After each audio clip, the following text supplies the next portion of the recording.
Ben voilà, on essaye d'être au goût du jour. La force du Tour de France, c'est peut-être parce que c'est une invention des journalistes. La force du Tour de France, c'est d'avoir toujours été en prise avec son époque, avec les médias de son époque, avec la réalité de son époque. Donc voilà, nous, on n'a pas commandé une étape à 2 milliards de francs suisses, mais en revanche, quand les travaux ont été faits ou sont en cours d'être faits et qu'ils nous permettent d'avoir une évacuation facile pour les équipes, pour encore une fois la caravane du Tour, évidemment qu'on en profite et que le cadre étant tellement enchanteur, la montée étant sportivement tellement probante, on n'a évidemment pas hésité à franchir le pas. Ça fait longtemps que vous suivez l'avancée des travaux ici pour savoir si ce sera effectivement possible en 2016? Non, parce que j'ai longtemps cru que ce serait vraiment impossible.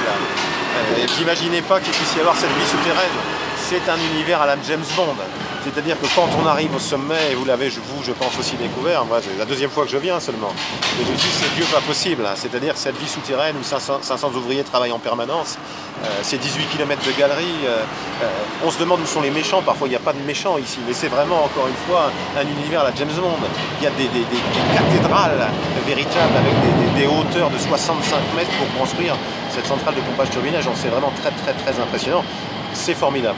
Quand dans la modernité et l'avancée des travaux décidés par la Confédération helvétique, par la Suisse, par nos amis de Fin-Haut, on construit ça et que du coup le Tour de France peut s'inscrire là-dedans et grâce à sa puissance médiatique aussi mettre en évidence les travaux des gens.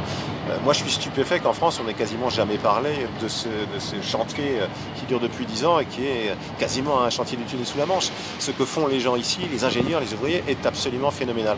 Donc ça va permettre de mettre ça en valeur et puis à nous aussi, un peu égoïstement, nous Tour de France, d'évacuer rapidement les coureurs.